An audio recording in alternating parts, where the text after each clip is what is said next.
전체 표는 더 적게 얻었는데 선거에서는 이긴다? 이게 대체 무슨 말일까요?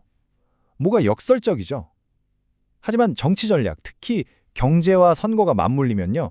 가끔은 이렇게 우리의 직관에 어긋나는 일들이 실제로 벌어집니다. 오늘 이 흥미진진한 수수께끼를 저와 함께 풀어보시죠. 본격적으로 들어가기 전에 이 질문부터 한번 던져볼게요.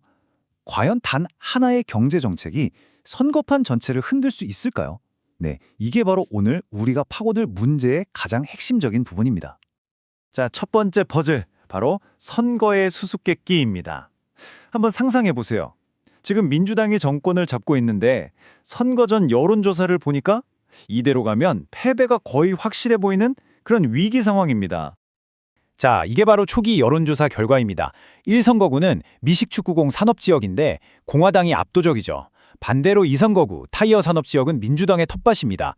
그러니까 양당이 한 석씩은 그냥 가져가는 거예요. 진짜 문제는 바로 저 3선거구 석탄 산업지역입니다.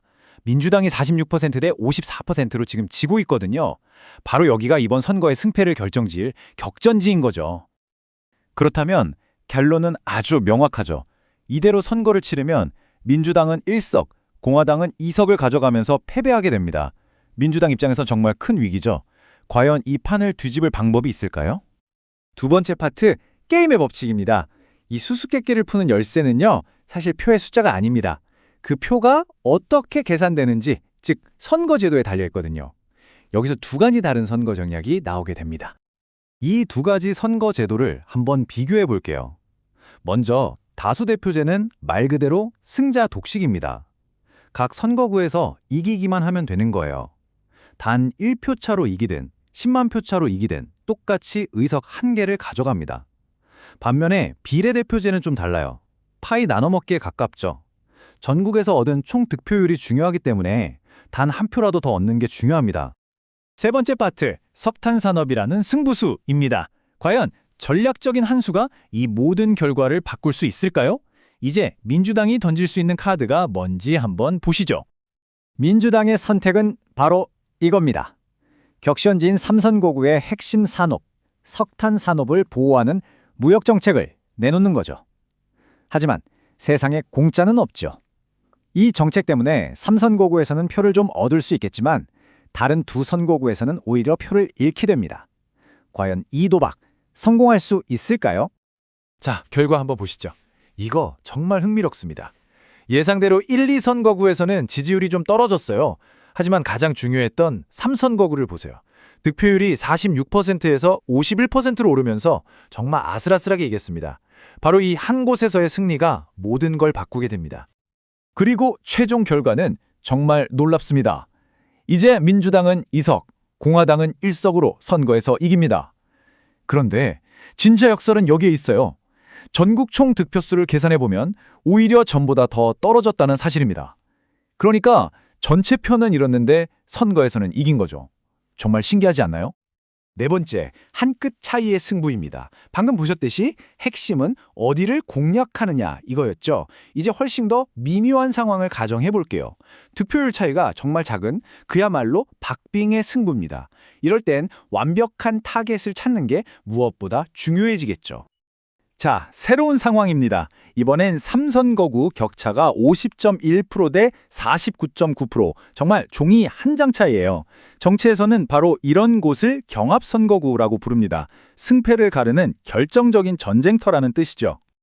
그럼 여기서 핵심 질문은 이겁니다.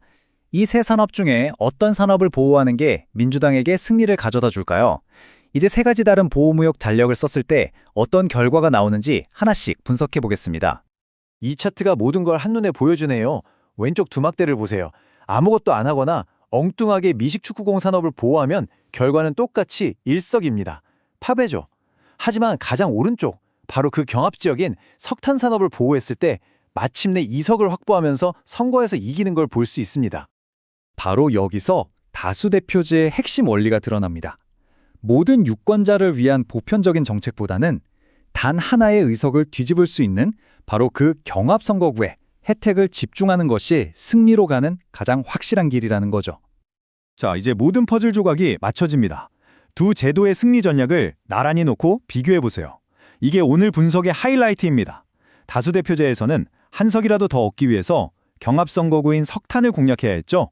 그런데 만약 이게 비례대표제 선거였다면 어땠을까요? 그때는 총 득표수를 최대한 늘리기 위해 우리의 안전한 텃밭인 타이어 산업을 공략하는 게 최선의 전략이 됩니다. 보세요.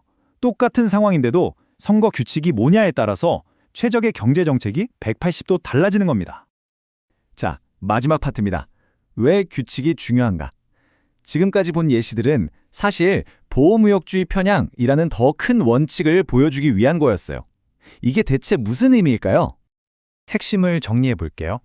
다수대표제, 즉 승자 독식 제도는요. 국가 전체에는 손해가 되더라도 특정 선거구의 소수 유권자에게 혜택을 몰아주는 전략을 쓰도록 부추기는 경향이 있습니다. 이걸 바로 보호무역주의 편향이라고 부르는 거죠. 그리고 이건 그냥 이론이 아니에요. 실제 데이터를 보면 다수대표제 국가들이 비례대표제 국가들보다 평균적으로 더 높은 관세를 부과하는 경향이 뚜렷하게 나타납니다. 이 분석은 이런 강력한 문장으로 끝을 맺습니다. 이것은 아마도 정치적 요인이 어떻게 경제적 결과에 영향을 미칠 수 있는지를 보여주는 가장 좋은 예일 것이다. 우리가 어떤 선거 규칙 아래에서 투표하는지가 그저 누가 이기느냐를 넘어 한 나라의 경제정책 방향 그 자체를 결정할 수 있다는 사실. 정말 놀랍고도 중요한 이야기 아닌가요?